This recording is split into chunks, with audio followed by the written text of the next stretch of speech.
اعوذ باللہ من الشیطان الرجیم بسم اللہ الرحمن الرحیم اللہم صلی علی سیدنا محمد معدن الجود والکرم وآلہ وسلم۔ سامعین و ناظرین اکرام، السلام علیکم ورحمۃ اللہ وبرکاتہ۔ ہمارا آج کا موضوع یہ ہے کہ ہم اپنے دل کو قلب سلیم کیسے بنائیں۔ دیکھیں، اصل بات تو یہی ہے کہ دل کو قلب سلیم بنا لیا جائے، کیونکہ اللہ تعالیٰ نے قرآن مجید میں ارشاد فرمایا ہے کہ یوم لا ينفع مال ولا بنون الا من اتى اللہ بقلب سلیم، کہ اس دن کوئی مال اور اولاد، بنین، اولاد یعنی بیٹے یا مال جو ہے وہ کام نہیں آئے گا، لیکن وہ جو اپنے ساتھ قلب سلیم لے کے آئے، یعنی دنیا سے اپنے ساتھ قلب سلیم لے کے آئے، اس کو وہ کام دے گا۔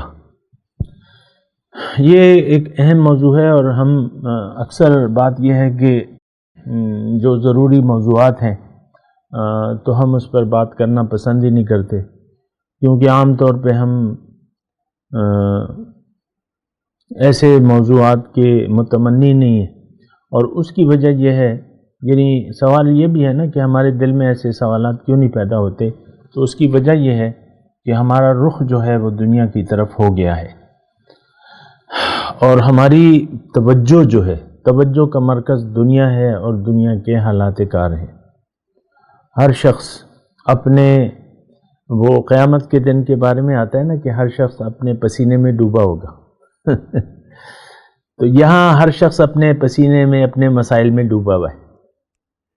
تو پھر جب آپ اپنے یعنی آپ کے توجہ کسی اور مسائل کی طرف ہے، تو اصل جو مسائل ہیں تو اس کی طرف ہماری توجہ نہیں رہتی، پھر اس کے بارے میں نہ ہم سوچتے ہیں، نہ کوئی سوال پوچھتے ہیں، اور نہ اس کے لیے کوشش کرتے ہیں۔ یعنی ہماری اصل کامیابی کے لیے جو بھی سوالات ہیں، یا جو بھی ہمارے ایشوز ہیں، یا جو ہمیں کرنا چاہیے، اس کی طرف ہماری توجہ نہیں جاتی، بلکہ ہم دنیا ہی کی باتوں میں پریشان رہتے ہیں۔ دنیا یعنی مادہ، مٹیریل، اسی کے بارے میں ہم پریشان رہتے ہیں۔ تو یہ بات انتہائی غلط ہے، اور یہ نقصان دہ ہے۔ یعنی مطلب یہ ہے، یعنی ایک مثال کے ذریعے میں آپ کو یہ بتاؤں کہ آپ مردان میں ہیں، اور آپ کا کام ہے کراچی میں، اور آپ بیٹھ گئے کابل کی گاڑی میں، تو وہ گاڑی جو ہے، وہ ڈرائیور جو ہے، اس گاڑی میں کچھ مسائل ہیں، یا آپ خود ڈرائیو کر رہی ہیں، کوئی بھی ڈرائیو کر رہا ہے، لیکن اس میں مسائل ہیں، سڑک ٹھیک نہیں ہے، یا کبھی سڑک ٹھیک ہو جاتی ہے تو گاڑی میں کوئی خرابی وغیرہ تھوڑی مائنر چلتی تو رہتی ہے، تو آپ کی ساری توجہ جو ہے وہ گاڑی کی طرف ہوتی ہے، کہ یا آپ سڑک کو دیکھ رہے ہیں یا گاڑی کو دیکھ رہے ہیں، کہ بھئی یہ کیوں ایسے بار بار کیوں رک رہی ہے، پھر چل پڑتی ہے، تھوڑی دیر رکے، پھر چابی لگاؤ تو پھر سٹارٹ ہو گئی، پھر سٹارٹ یعنی چل رہی ہے تو پھر سڑک خراب آ گئی، اور اس میں آپ ہچکولے کھا رہے ہیں۔ تو آپ کبھی گاڑی میں پریشان ہیں، کبھی سڑک کے بارے میں پریشان ہیں، لیکن اصل میں تو آپ کا رخ غلط ہے۔ آپ کو پریشانی یہ ہونی چاہیے کہ میں نے جہاں جانا تھا اس گاڑی میں تو بیٹھا ہی نہیں ہوں، میں تو غلط گاڑی میں بیٹھ گیا ہوں، یا میں غلط سڑک لے لی ہے، میں نے غلط رخ اختیار کر لیا ہے، اور میری منزل مجھ سے خطا ہو گئی۔ یہ پریشانی آپ کو نہیں ہے، بس آپ کو یہ ہے یہ سڑک کیوں خراب ہے، یہ گاڑی کیوں ایسی ہے۔ اور آپ دیکھیں نا، ہماری پریشانیاں ظاہر کی یہی ہیں، کبھی ہم بیمار ہوتے ہیں، یہ کیوں بیماریاں لاحق ہو گئی ہیں، کبھی پیسے نہیں ہوتے، یہ کیوں ہمارے پاس پیسے نہیں ہیں، کبھی کیا ہوتا ہے، کبھی کیا ہوتا ہے، کبھی ارد گرد خاندان میں ہم رہتے ہیں، کبھی بچوں کے مسائل ہوتے ہیں، کبھی کیا ہے، کبھی کیا ہے۔ تو ساری توجہ آپ دیکھیں ہماری میٹیریل کی طرف ہوتی ہے، جبکہ میٹیریل ہماری منزل ہے نہیں۔ ان سب حالات سے ہم گزر جائیں گے، اور قبر میں جو 3 سوالات سب سے پہلے ہوں گے، ان سے ان مسائل کا کوئی تعلق نہیں۔ قبر میں جو 3 سوالات ہیں، اس میں کیا ہے کہ بھئی آپ کے پاس پیسے تھے، آپ مالدار تھے کہ نہیں تھے، آپ کو کوئی پریشانیاں تو نہیں تھیں، آپ کے بچے کتنے تھے، یہ سوالات ہیں قبر میں۔ آپ غریب گھرانے میں پیدا ہوئے، مالدار گھرانے میں پیدا ہوئے، یہ قبر کے ساتھ یہی سوالات ہیں، یہ تو نہیں ہے سوالات۔ تو بات تو آپ سے اصل جو مسئلہ ہے جس کے لیے آپ کو، آپ کی روح کو جسم دیا گیا تھا، اس بارے میں آپ سے پوچھا جائے گا کہ بھئی آپ کی منزل کیا تھی، من ربک، تمہارا رب کون تھا۔ اب رب جب تک دنیا میں آپ رب کو منزل نہ بنا لیں تو آپ تو جواب دے ہی نہیں سکیں گے، آپ کہیں گے مجھے تو نہیں پتا۔ حدیث کا مفہوم تو یہی ہے نا، ہا لا ادری، مجھے تو نہیں معلوم۔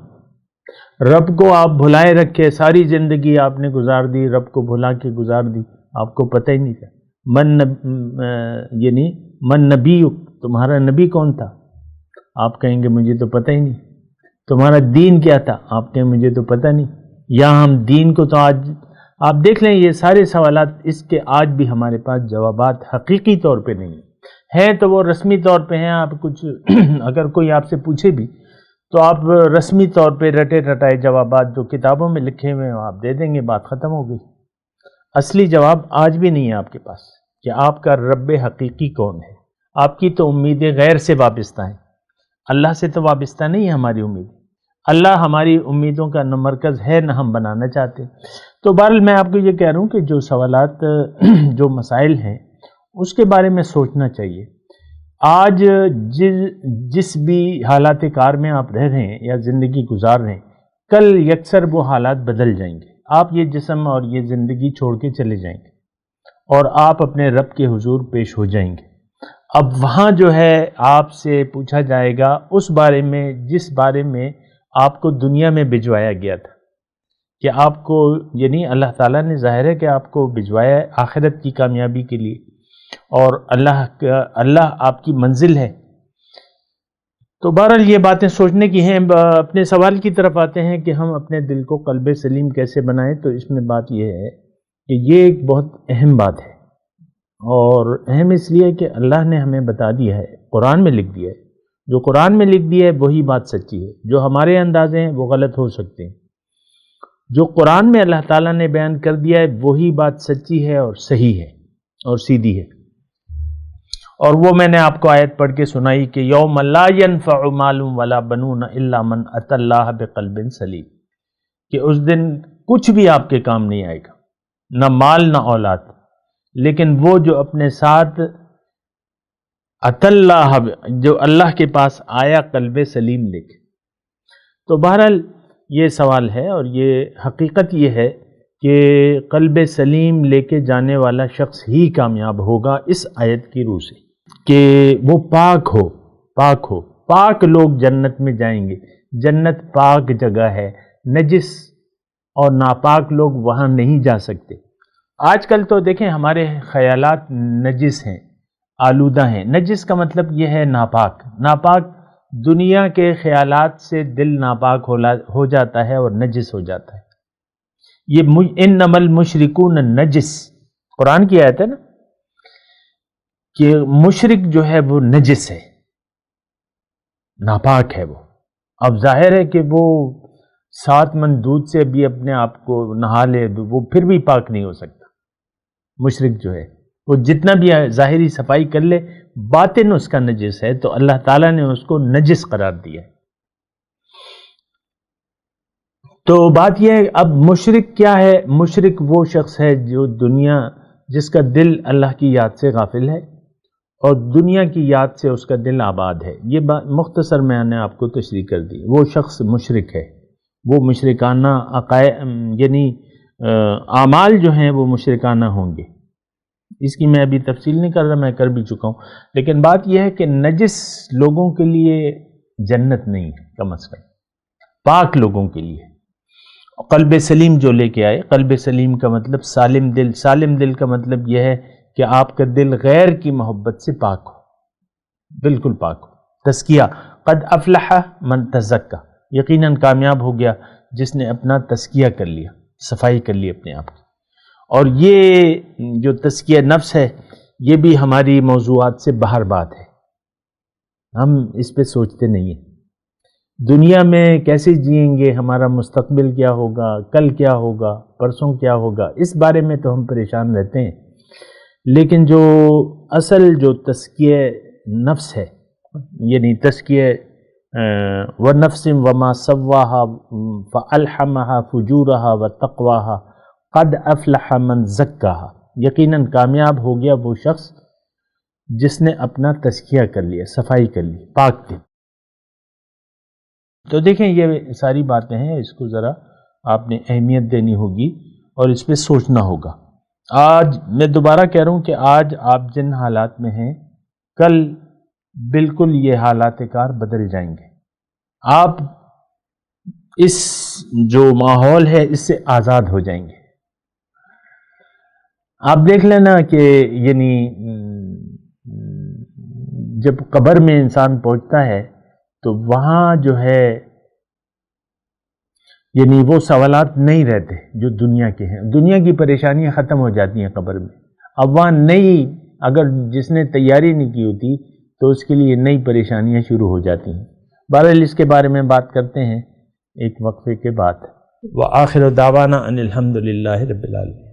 مولاي صل وسلم دائما ابدا على حبيبك خير الخلق كلهم